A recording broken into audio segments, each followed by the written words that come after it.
O Concello do Carballiño levará este xoves a pleno a súa proposta de orzamentos que superan os 9 millóns de euros, os que lle sumará a inversión de máis de 3 millóns de remanente.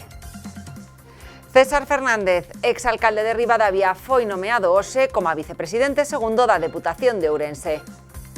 Este sábado, 27 de febreiro, Carballiño celebrará a súa xornada de feira coa totalidade dos postos, algo que non se puido facer dende o pasado 16 de xaneiro.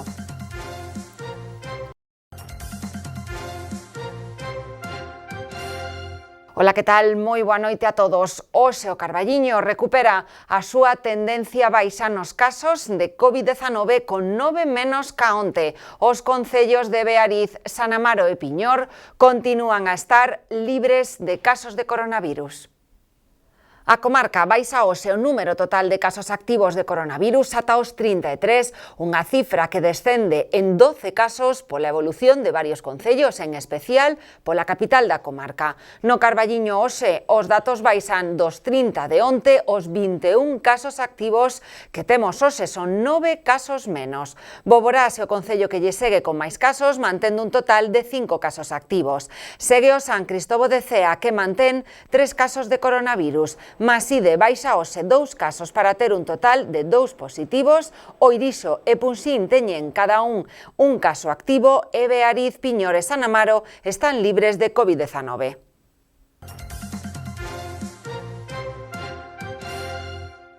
Os concellos do Ribeiro volven a cifras da pandemia anteriores ás datas de Nadal, logo de superar brotes importantes que houbo en Ribadavia e en Leiro. Os concellos de Carballeda de Avia, Castrelo de Miño e Arnoia están libres de coronavirus. Ribadavia presenta hoxe 8 casos activos, os mesmos ca onte. Nos últimos días sufrís un descenso acusado chave para volver a cifras estables. Avión segue na lista con máis casos, registrando 4 casos activos dende a pasada semana. O número de afectados no concello de Leiro está hoxe en 3, os mesmos ca onte. Melón e Cortegada teñen 2 casos activos cada un. Cenlle e Beade contan cun caso activo cada concello. E Arnoia, Carballeda de Avia e Castrelo de Miño están libres de coronavirus.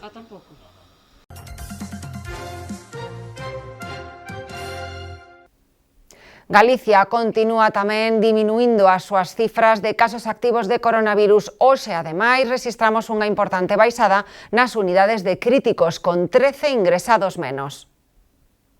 Nas últimas 24 horas, a comunidade galega conta con 223 positivos novos de COVID-19, facendo que, restadas as altas, os datos totais pasen os 7.292.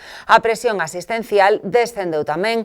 Hoxe hai 13 persoas menos nas unidades de cuidados intensivos, ata as 133, e temos 46 ingresados menos nos hospitais, ata os 501. Na área sanitaria de Ourense, Verín e o Barco de Valdeorras, hoxe regístranse 26 xornadas de descenso de casos. Contamos con 11 contaxios novos e, restadas as altas, a cifra baixa con respecto a onte en 43 casos, ata os 509 casos totais. Os hospitais tamén baixaron as súas cifras. Hoxe temos 3 persoas menos hospitalizadas en planta nos 3 hospitais da provincia, ata as 56, e mantemos 8 persoas nas unidades de cuidados intensivos.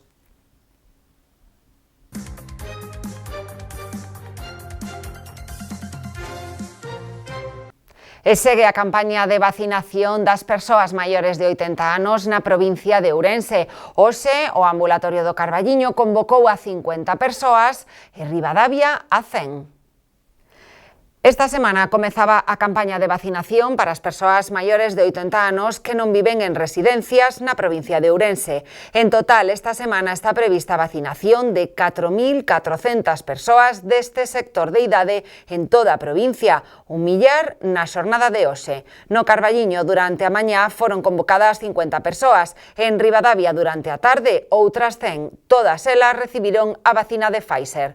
Onte deu comezo a vacinación fronte ao COVID-19 do persoal docente dos centros educativos públicos da provincia, que se prolongará ata este sábado nos 3 hospitais do Servizo Galego de Saúde. Nesta primeira xornada vacináronse 1.013 maiores de 80 anos e 299 docentes. En total, está programada a vacinación esta semana de 3.339 docentes. A inmunización do persoal de ata 55 anos realizarase coa vacina de AstraZeneca e coa de Pfizer a do resto, 685 persoas. Hoxe foron convocadas 360 persoas deste colectivo educativo.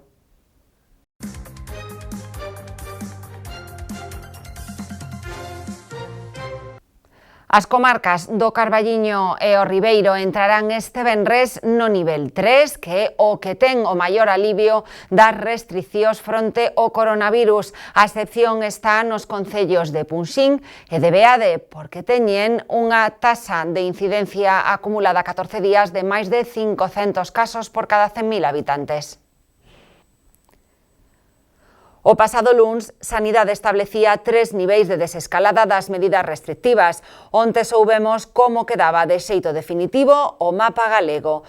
O nivel 3 será o que se aplique en 189 concellos galegos, entre eles a maioría da provincia de Ourense. Na comarca do Carballiño, o único que supera os 500 casos por 100.000 habitantes é o concello de Punxín, e no Ribeiro o de Beade. Estes concellos serán os que manteñan as medidas actuais sen cambios. As medidas que se aplicarán para os demais concellos da contorna serán as que máis se vexan aliviadas. Existe controversia coa división destes niveis a que un concello podería cambiar de incidencia dun día para outro.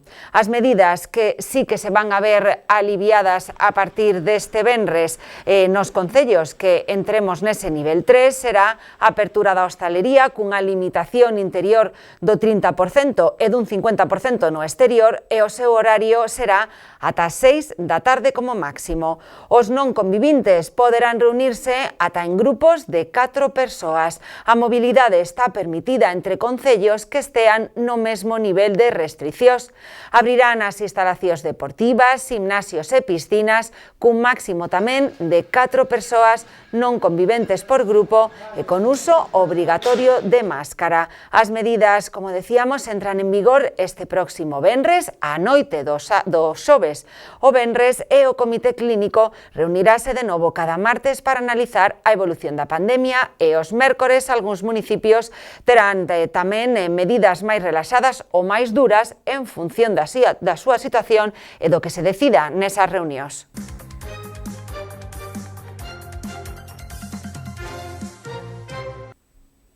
O Sergas vai a pôr en marcha unidades multidisciplinares de seguimento de pacientes COVID. García Comesaña, conselleiro de Sanidade, anunciou que o Sergas porá en marcha unidades de seguimento multidisciplinares para os pacientes COVID, nas que se levará a cabo unha abordaxe integral. Considera que é preciso contar cun protocolo de atención aos pacientes cun plan funcional que abarque os recursos de atención primaria e hospitalaria. Ademais, crearase un comité clínico post-COVID para atender e facer seguimento dos casos máis complexos. Consideramos necesaria a creación de unidades post-COVID.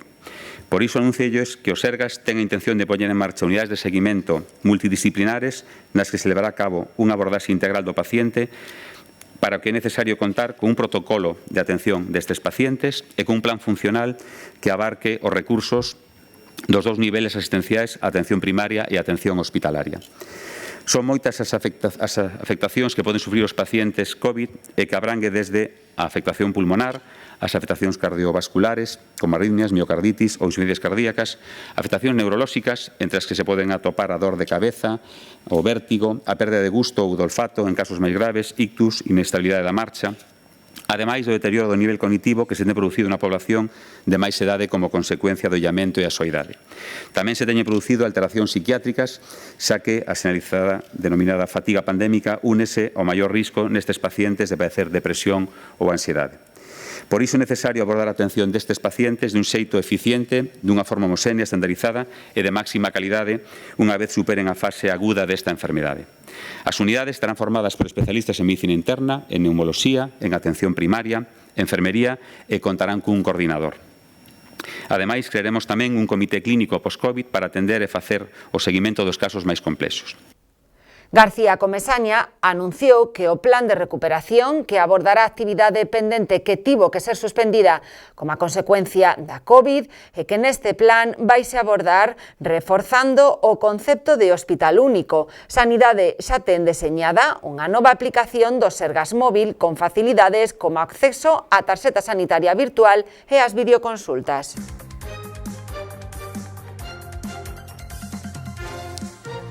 A especialización na celebración de eventos híbridos, presenciais ou virtuais, marcou a actividade de Expo Ourense deste pasado 2020. A Fundación Expo Ourense presenta os datos do exercicio anterior nun 2020 marcado pola pandemia mundial do coronavirus.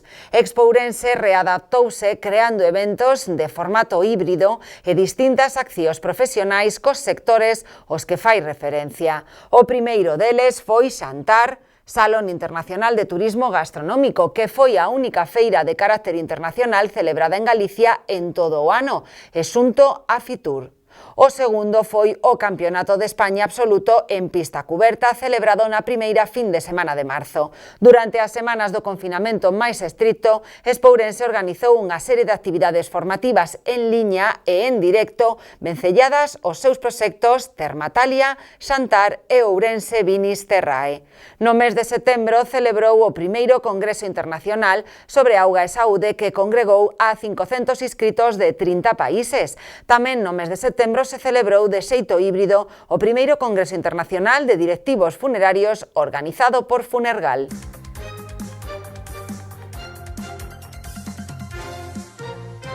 O Concello do Carballiño vai a levar ao pleno de mañá xoves a aprobación dos orzamentos para este ano. Superan os 9 millóns de euros e, ademais, haberá que engadir o investimento de 3 millóns de euros do remanente.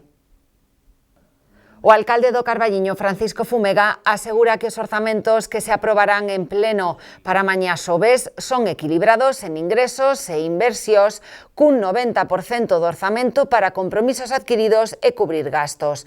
Estas contas, das que xa se adiantaron algúns proxectos nos últimos días, ascenderán a máis de 9 millóns de euros, cifra similar aos últimos anos. A esta cifra, o goberno local sumará o investimento de 3,5 millóns de euros do remanente que se vai a destinar a obras.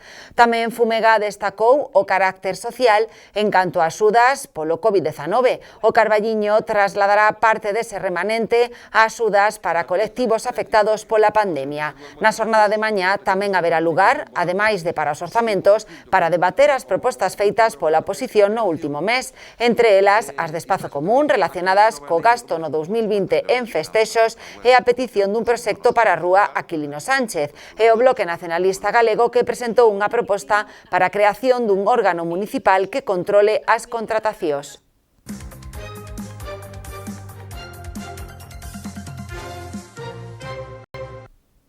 Espazo Común proporá para o vindeiro pleno do Carballiño que o Concello adique o día 8M8 de marzo, Día da Muller, ás traballadoras do Servizo de Axuda no Fogar. A formación destaca que as traballadoras de axuda no fogar foron unhas das máis afectadas por esta situación. Tiveron que afrontar os riscos das condicións que se viviron nos primeiros tempos de incertidume e de falla de elementos básicos de protección con máscaras ou luvas. E recalcan que en ningún momento deixaron de atender os máis vulnerables, os maiores e os dependentes.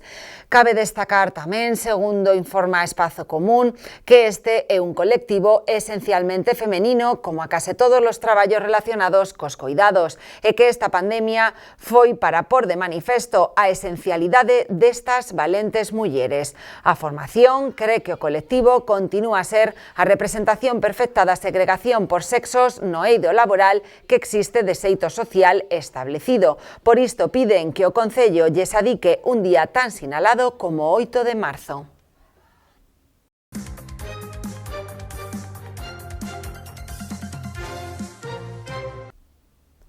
Este sábado, día 27 de febreiro, o Concello do Carballiño vai a celebrar a súa tradicional feira, pero neste caso coa totalidade dos postos, algo que non se facía dende o pasado 16 de xaneiro.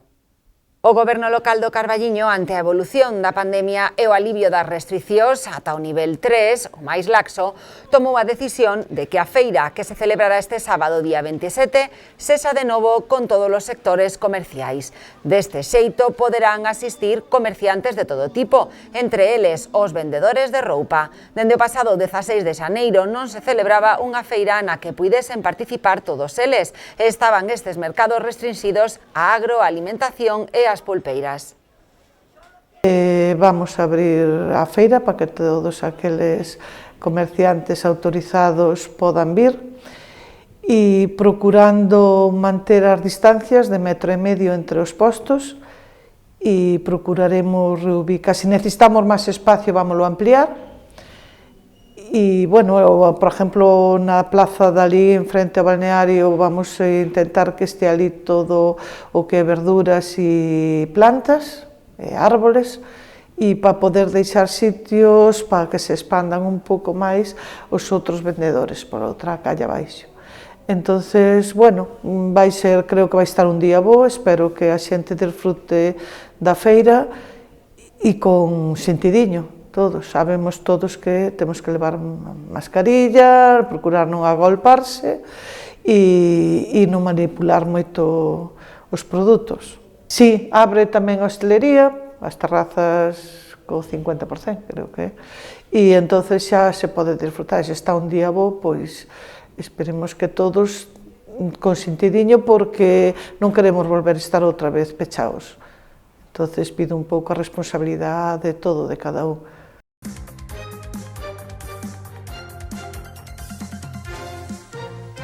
E hoxe no noso espazo de entrevistas a Cotío contamos coa presenza de Nacho Campo, concelleiro do Partido Popular en Maside e o presidente das Novas Xeracións de Ourense.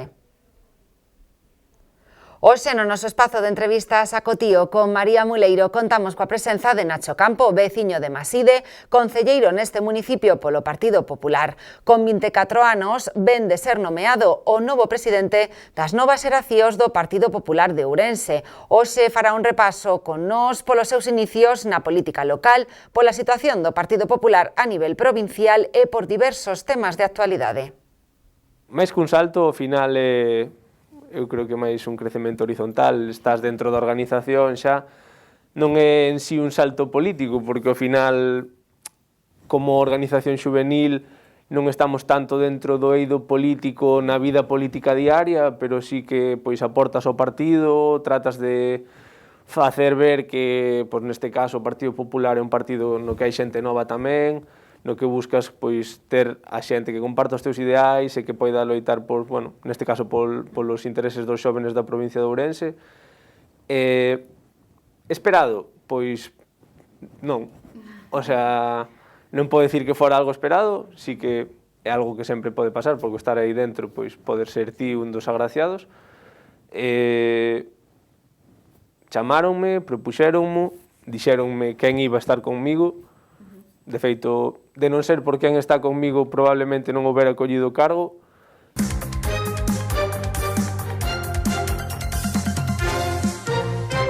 Compromiso por Galicia recibe a negativa da Consellería de Educación a emitir o informe que lle solicita o Valedor do Pobo pola extinción da Fundación Benigno Quiroga de Punxín. Eladio Fernández, concelleiro de Compromiso por Galicia, recibiu do Valedor do Pobo a confirmación da iniciación do expediente de queixa ante a falla de transparencia do Goberno local de Punxín en relación coa tramitación da extinción da Fundación Benigno Quiroga.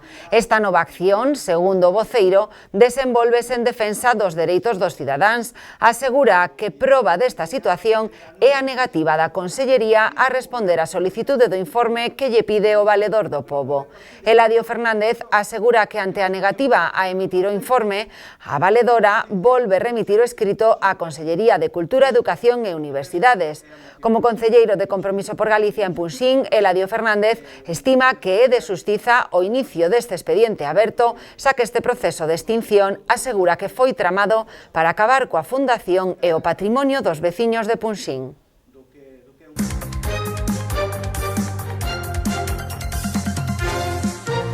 E seguimos no Concello de Punxín porque o Partido Socialista vende solicitar a adhesión do Concello á universalización dos servizos financieros.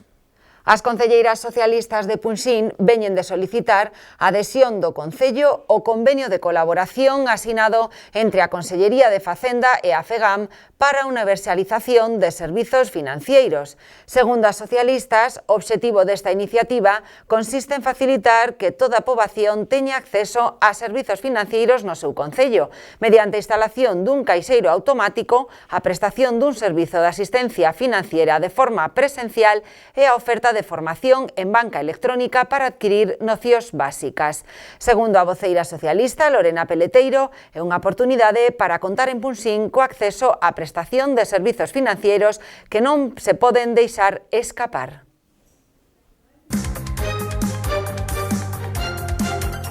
César Fernández, exalcalde do Concello de Ribadavia, ven de ser nomeado vicepresidente segundo da Deputación Provincial de Ourense. O presidente da Deputación de Ourense, Manuel Baltar, asinou hoxe o decreto polo cal nomea o deputado provincial por Ribadavia e ata onte alcalde dese concello, César Fernández, vicepresidente segundo da Deputación de Ourense. En virtude deste nomeamento, Fernández continuará formando parte da Xunta de Goberno e asumirá as competencias en dinamización do medio rural e os asuntos de cooperación da institución provincial cos concellos da comarca do Ribeiro, así como a dependencia da xestión do Centro Cultural Marcos Valcárcel, do Teatro Principal e tamén aquelas funcións de representación do Goberno Provincial de Ourense e outras que o presidente lle encomende. A principal novidade da xestión que levará a cabo César Fernández é a delegación da xestión política e a representación da Deputación Provincial. Pola contra, o Partido Socialista de Ourense denuncia que este nomeamento é unha nova operación caciquil exprés de Baltar para salvarlle o soldo ao exalcalde de Ribadavia, quen foi nomeado vicepresidente segundo da Deputación en menos de 24 horas dende que perdeu o posto de rexedor. Alumnos do IES O Ribeiro dos ciclos de aceite e viño e tamén de vitivinicultura realizan prácticas de poda nas instalacións do EVEGA. Alumnado do ciclo formativo de grau medio de elaboración de aceites e viños e ciclo formativo de grau superior de vitivinicultura que se imparte no IES O Ribeiro de Ribadavia tivo a oportunidade de introducirse máis a fondo na realidade do sector vitivinícola fruto do convenio de colaboración existente entre o EVEGA e o IES O Ribeiro. Así é que no martes pasado celebrouse unha xornada formativa nas fincas situadas nas instalacións do EVEGA, a Estación de Viticultura e Enoloxía de Galicia no Concello de Leiro, na que o alumnado tivo a ocasión de practicar os diferentes sistemas de poda co asesoramento do persoal do EVEGA e docente do propio IES O Ribeiro.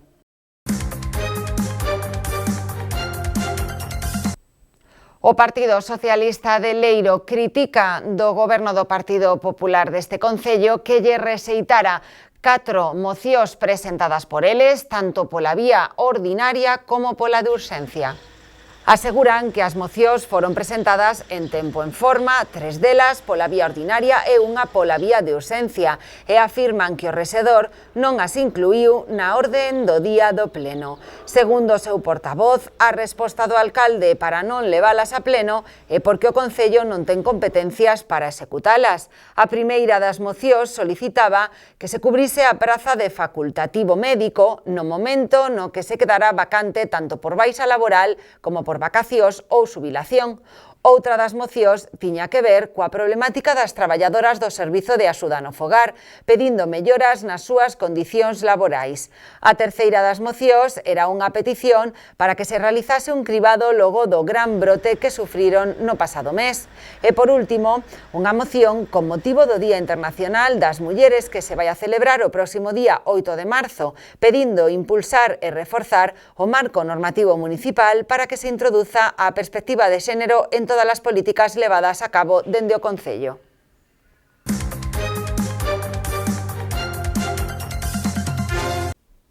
Esta fin de semana temos cine. O Cineclub do Carballiño proxecta o venres e o domingo a película Bacurau.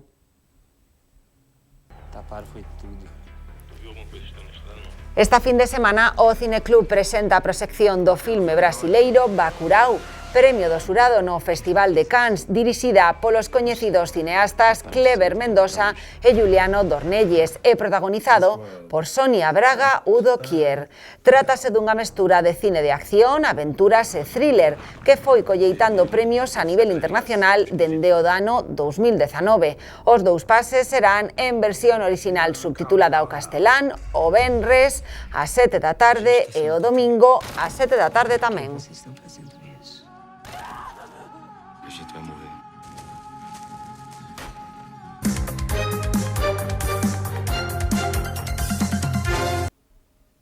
E hoxe, día 24 de febreiro, celebramos o Día de Rosalía de Castro. Hoxe é o 184 aniversario do nacemento de María Rosalía Rita de Castro e son moitos os concellos que se suman a facerlle unha homenaxe a un dos rostros literarios máis representativos de Galicia. A escritora galega foi a máis representativa en permanente actualidade e cuxa obra trascende as fronteiras universais. Rosalía de Castro foi poetisa e novelista, tanto en galego como en castelán, considerada entre os grandes poetas da literatura española do século XIX, figura emblemática do resurdimento galego. Os seus cantares galegos foron considerados a primeira gran obra da literatura galega contemporánea. O habitual neste día é a celebración de actos de homenaxe nos que os seus poemas se converten en música. Hoxe recordamos como foi a celebración do ano pasado, sen que dera comezo a situación sanitaria de crise actual. No Carballiño, a Praza de Emilia Pardo Bazán conta cunha placa conmemorativa co nome de Rosalía sendo o centro dos seus actos noutras ocasións. Este ano non haberá grandes actos, aínda así, dende o Concello convidan os colexios a inculcar a lectura dos seus poemas e os veciños a regalar un libro e unha rosa. Entre as iniciativas deste ano, todas de xeito virtual, destaca a do Grupo de Teatro Tiruleque coa lectura dun poema que realizaron no seu nome. Eu vin no medio do monte ramas que o vento movía, de carballos e castaños que eu ali atoparía. Eu fun ao medio do monte e ali estabas, Rosalía. Eu fun á beira do río e 1000 regatos había, e unha fervenza de auga que dende a cima caía. Eu fun á beira do río e ali estabas, Rosalía. Eu fun a beber á fonte un grolo de auga ben fría, que entre pedras e entre fentos por un picho ali salía. Eu fun a beber á fonte e ali estabas, Rosalía. Eu fun a andar por o parque e pasariños oía e vin a lúa brillando cando de noite volvía. Eu fun a andar por o parque e ali estabas, Rosalía. Eu fun a bogar ao mar e sentín a maruxía e vin a posta de sol cando a tarde esmorecía. Eu fun a bogar ao mar e ali estabas, Rosalía. Percorrín a nosa terra pola noite e polo día, e a cada sitio que fun, en todos te encontraría. É que a poesía en galego ten de nome Rosalía. Tamén nos centros educativos se quiso lembrar este día coa elaboración dun vídeo colaborativo do CEIP Calvo Sotelo, o IES Chamosolamas, o Colexio Sagrado Corazón, o Vila do Arenteiro e o IES número 1.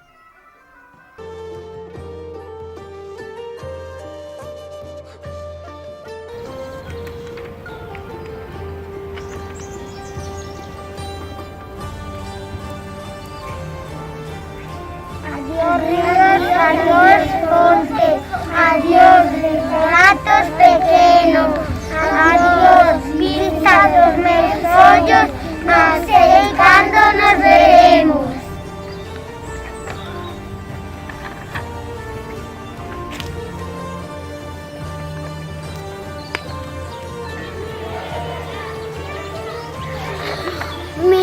Miña terra, terra donde me eu criei, hortiñas que quero tanto, figueiriñas que plantei, prados, ríos, arboredas, pinares que move o vento, paxariños piadores, casiña do meu contento.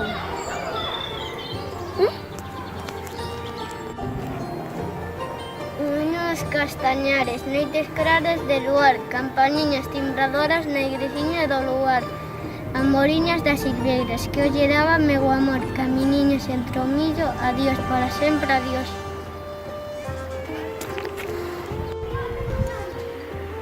Adiós gloria, adiós, contento deixo a casa onde nacín, deixo a aldea que conozo por un mundo que non vin.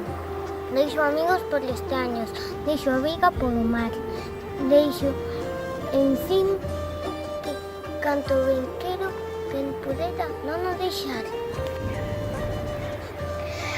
Mais son prove, el mal pecado, miña terra non miña, que hasta lle dan de prestado. A beira porque camiña, o que naceu desdichado, teño despois que deixar, tiña que tentamei fogueriña do meu lar, arboriños que plantei, fontiña do cabañar. Adiós, adiós que me vou, ermiñas do Campo Santo, onde meu pai se enterrou, ermiñas que dediquei tanto.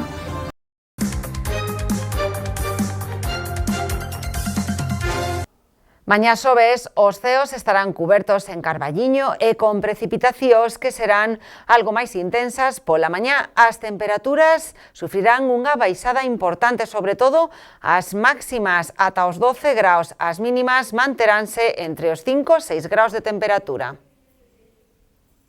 En Ribadavia tamén teremos unha xornada de xoves cos ceos grises, precipitacións pola mañá e algo máis febles a primeira hora da tarde. Temperaturas mínimas que se manterán nos 7 graus e máximas que descenderán ata os 14 graus de temperatura.